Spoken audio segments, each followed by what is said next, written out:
अब तो हमरा से कोनो कारोबार होत नहीं है। हमार देह पर गई, ना जाने हमार बेटा हरिया कहाँ बा, का करता। अभी तो खेत ना जोताई, हरिया का करता के जाने खेत जोताई कि ना जोताई। सब कर खेत जोता गई, हमार खेत अभी तक ना जोताई, ना जाने हरिया का करता।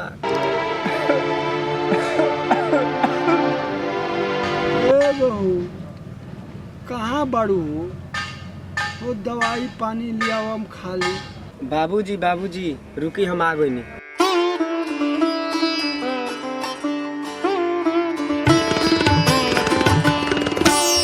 बाबूजी उठी।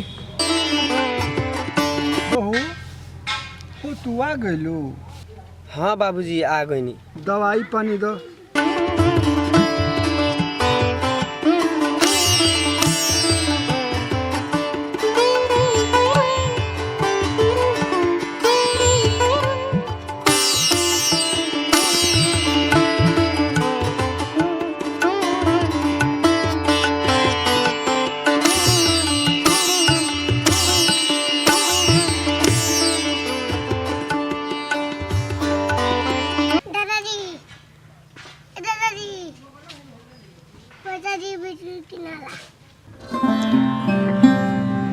आओ बाबू, पैसा हो सिरानी धैल बा, ले लो।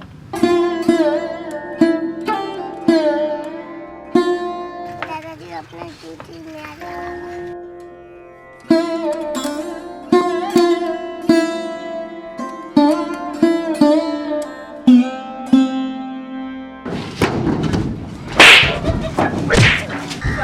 काम करेगा लूट फाट ने क्या तेरा उतर काम करवा यहाँ से उठ।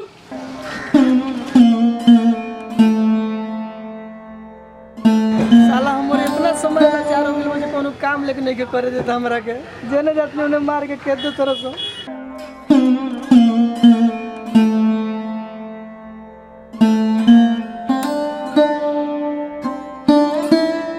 ए कहाँ बाड़ू हो? बाबूजी के दवाई खिया देलू? हाँ जी खिया देनी। अच्छा खिया देलू, ठीक है कहलू। हाँ बाबूजी कैसन मियाज बा? ठीक बा नु? हाँ बेटा न्याय ठीक बा।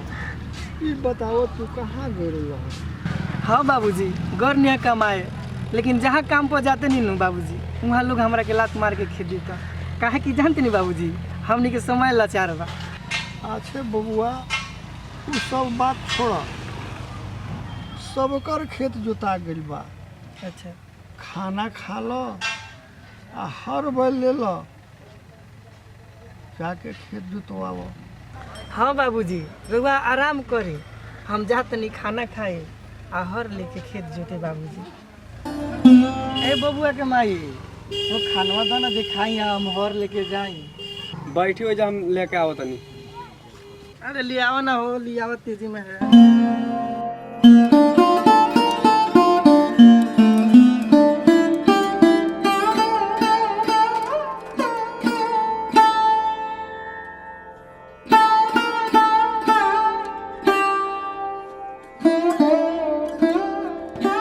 बबुआ कहाँ बाबू?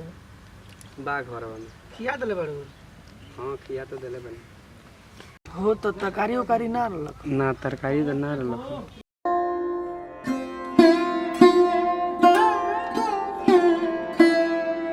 अच्छा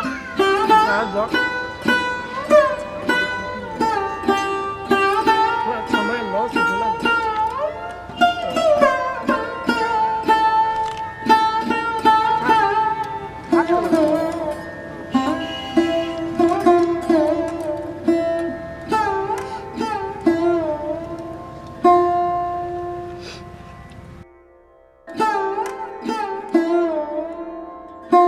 बबुआ के माई ले आकर रख दो, जात नहीं हम तो नहीं खेतवा जोता।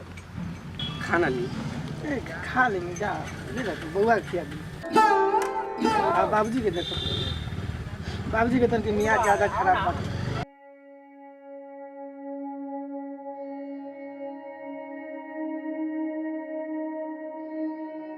तब बउआ के माई आ ना होई तो तनी दोपहर के कुछ खाए के ले लो यो। ठीक बा हम चल तनी हर वाला लेके तनी जूता ला।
तू जाइए खेत और घूमे हम ना जाम।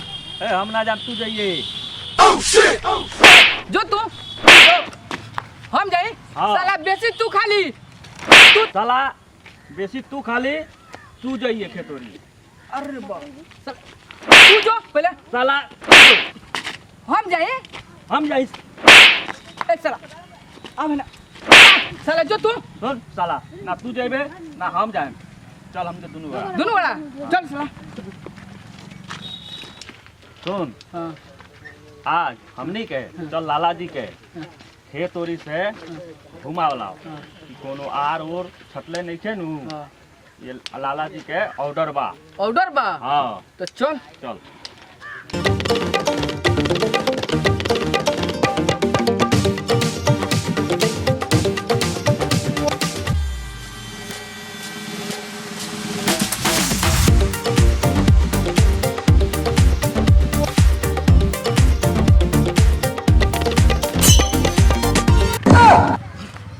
बाप रे ई साला हरिया खेत जोत दलो केना बा हरिया। ए हरिया चल हने मालिक कहाँ कहाँ मालिक खेत में मोहर चलिल बने मालिक। हम अपन खेत जोतो तो नहीं मालिक।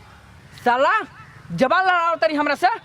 मालिक ए मालिक नहीं खेत जोतले मालिक खेत हम अपने खेत में हर चले देख नहीं मालिक। मालिक हे मालिक देख साला, तोरा से ही जवान लड़ावता, हमारा ऑर्डर बा कि ठोक दे गोली। ना मालिक ना मालिक हे मालिक हे मालिक ए साला हे मालिक बकस दी मालिक। तो 6 गो गोली 6 गो एकरा भेजा में उतार दी। ना रे, एकरा छोड़ दे। एकरा के इतना मार कि एकर हाथ और पैर टूट जाए। आई माई हो हे मालिक हे मालिक हे मालिक छोड़ दिया मालिक। साला और कौन मार मार साला का जबान लड़ाओ था। मार मार साला का मार मार साला भाग उठ उठ हे मालिक उठ उठ उठ साला मालिक नहीं के रुआ खेत में मोहर चले मालिक। उठ हे मालिक और पैर पड़ते नहीं मालिक। साला और पैर पड़ते हे मालिक मालिक मालिक गोर धरते नहीं मालिक। हे मालिक साला साला फेंक जबान लड़ाओ तरी। मालिक ना मालिक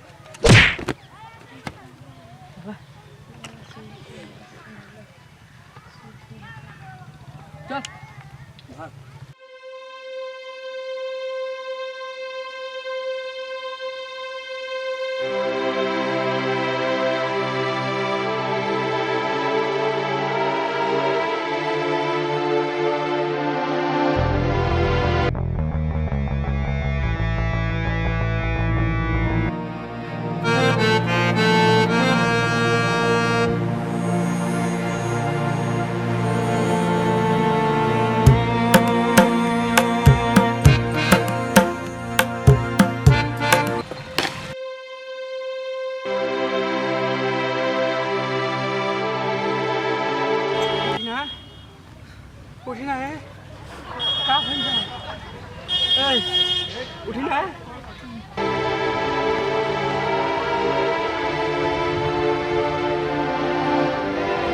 भइल खरो तो घर से निम्ने खाओ कहीं नहीं हो जानते रहो लाला जी के आदमी हमारे के बहुत बुरा तरीका से मारे। लाला जी के हम खेतों नहीं की जोतले, उनका खेत में हम तुमको नहीं की जोतले। देखो जरा मार के चारों री दे जियान कर दिले लोग उनको रात गरीब के केनहू वाला नहीं के। आखिर हम लाला जी के क्या बिगड़ले बानी? जमीन हमार, हम अपने खेत में हर चलावत रहनी है, वहाँ के खेतों में हम और नहीं की चलाइले।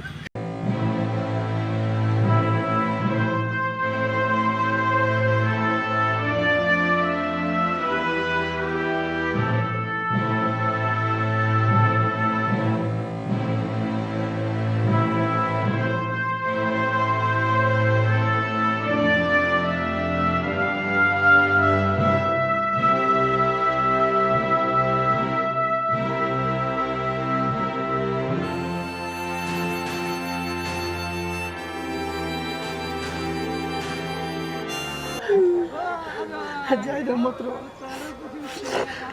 क्या करबू? गरीब आदमी के केहू सहारा ना होला।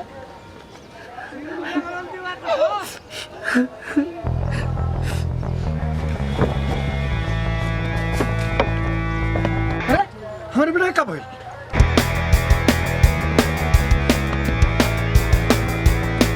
हरिया हरिया बेटा कहाँ रो तेरा?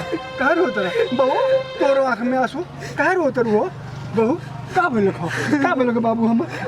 का भइल खो? बाबू का भइल खो? का भइल खो बाबू हम?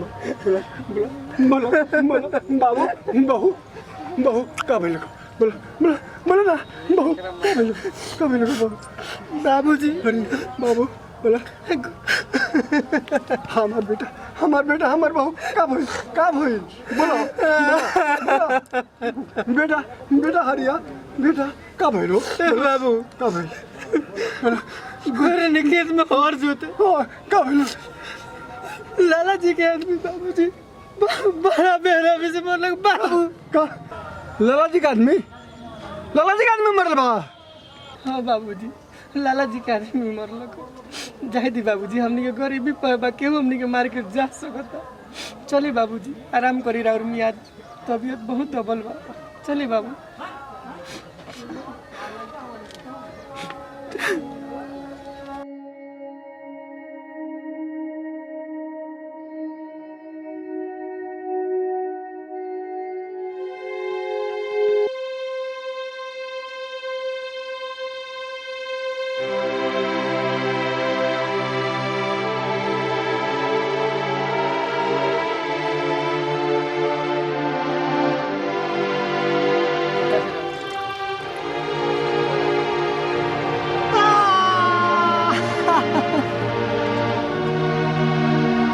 आई बाबू आई माई आई तो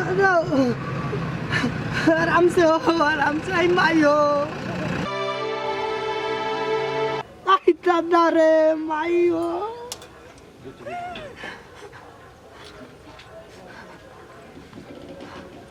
आई दादा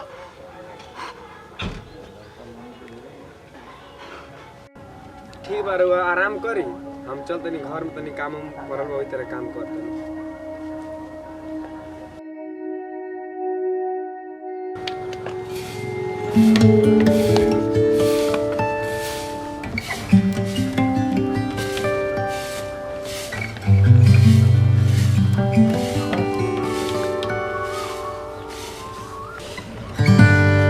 आई बाबू आई बाबू आई माई। अरे बाप रे का भइल? अरे का भइल हो?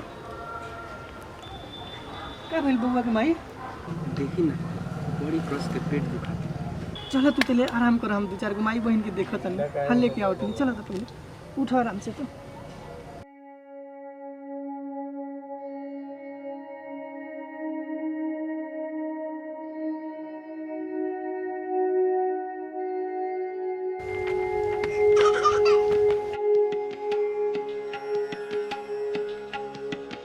चाची चल चल हमरा घर हमरा बेकती के बड़ा हमरा फुर्सत नहीं खे बबुआ तू जा।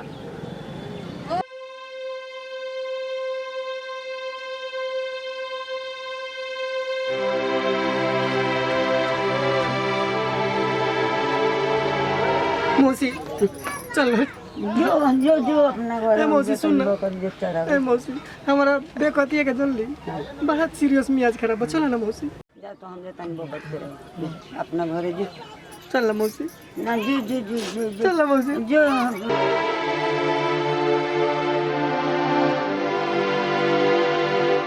हे हमका चलो ना बड़की माई हमारा बेकती के बड़ा जोर से मियाज हम खराब ना जा हमरा फुर्सत नहीं खे हॉस्पिटल जाए चलो ना हमरा नहीं खे फुर्सत।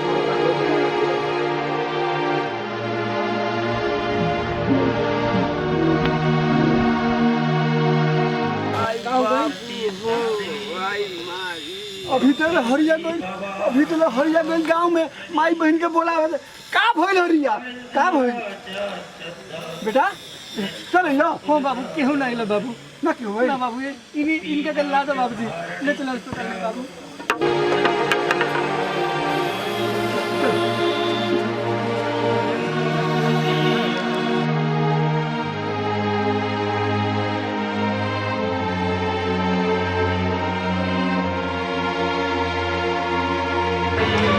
और देखत हम अपने हैं जब अस्पताल हम जाते नहीं बाबू चल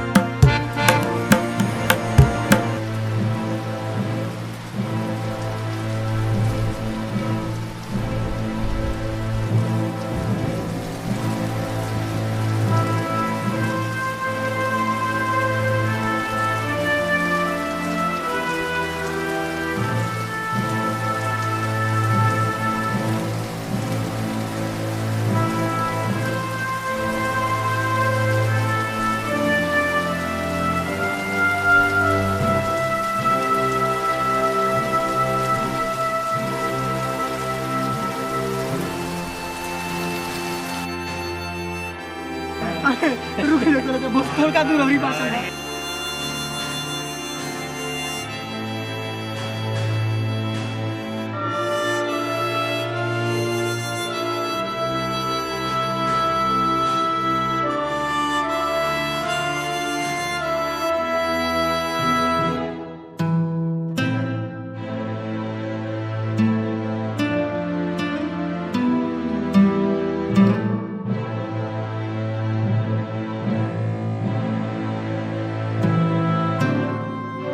आई माई बस इधर आगे लो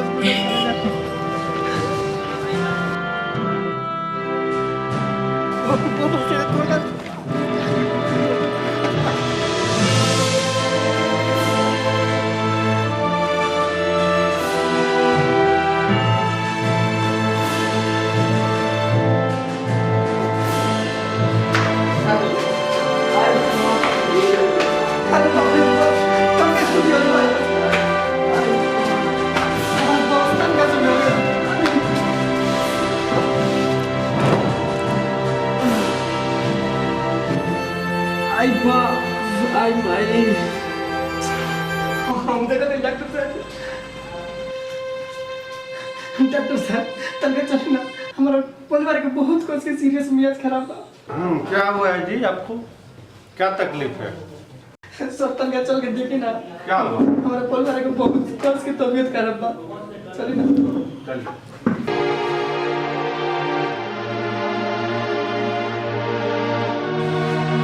क्या हुआ है जी? आई बाबू आई माई क्या हुआ है? दर्द हो रहा है?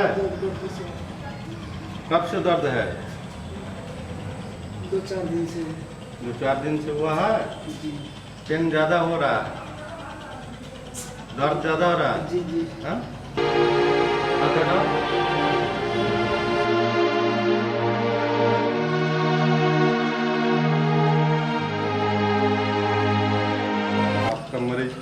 सीरियस हालत है, इसको आपको बाहर लेकर जाना पड़ेगा। यहाँ इसका रहना जो है ठीक नहीं, बाहर लेकर जाइए। अरे आपका परिवार का जो है सीरियस हालत है, आपको अभी तुरंत बाहर लेकर जाना पड़ेगा, यहाँ ठीक होने वाला नहीं है। डॉक्टर साहब बहुत महागरीब है डॉक्टर साहब। स्थिति उसका बहुत नाजुक है, अभी आपको लेकर जाना पड़ेगा, कोई उपाय नहीं है। डॉक्टर साहब रुपये हाथ में मेरे को जो है सही नहीं है। भगवान से बोल के भाई डॉक्टर साहब बताइए, उस स्थिति में आप मरीज लेकर आए हैं, उसके लिए पैसा का जो है जरूरत पड़ेगा, आपको पैसा यहाँ देना होगा, उतना दे पाइएगा? और सब हम देंगे, जितना हो सके उतना देंगे। मरीज का स्थिति सही नहीं है, यहाँ बचे कि नहीं बचे कोई गारंटी नहीं है, बोलिए। ना डॉक्टर साहब तो बच्चा या मतारी किसको पालना चाहते हैं? दोनों का सीरियस स्थिति है, एक का बचाना पड़ेगा, एक को मरना पड़ेगा, बोलिए किसको बचाना पड़ा?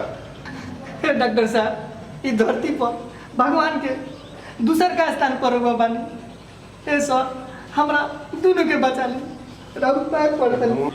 आपका जो है दोनों बच्चा और मतवारी दोनों का स्थिति सीरियस है, इसमें हम किसी एक को ही बचा पाएंगे। आप बार बार रिक्वेस्ट कर रहे हैं, तो इसमें आपको 5 लाख रुपया का जो है खर्चा है, आप 5 लाख रुपया दे पाइएगा?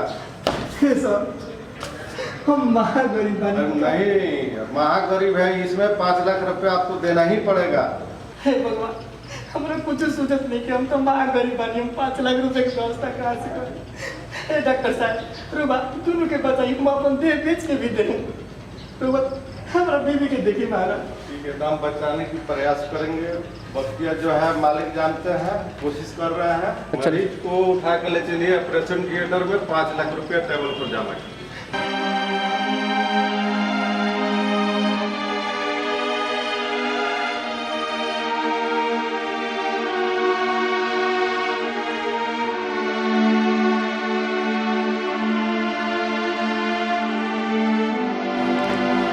ठीक है, आप लोग बाहर निकलिए, दोनों के बचाने की कोशिश करेंगे। मालिक से आप अपना अरदास कीजिए, कोशिश दोनों को किया जाएगा। बाहर निकलिए।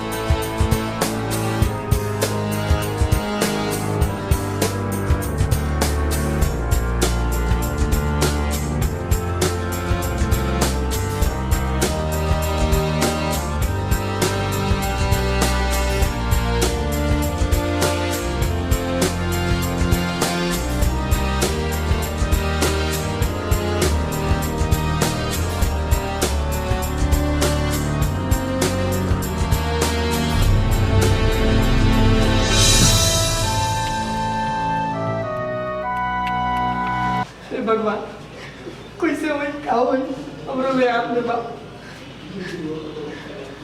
चलिए, काम हो गया, मरीज को बाहर कीजिए।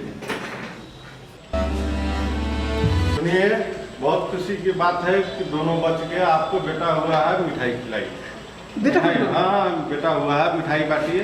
सर मिठाई खिलाए सर, हमारा बेटा भी। हे भगवान राम राम लाख लाख शुक्र, सबसे बढ़कर रहो बानी भगवान। ठीक है ठीक है ठीक है, कोई बात नहीं। चलिए मिठाई खिलाइए। अरे बॉबी के फोन बा, बहिनी के हमारा। हाँ हेलो, का तोहर पढ़ाई पूरा हो गई? तू घरे आओ तो। हाँ ठीक बा बहिन आओ।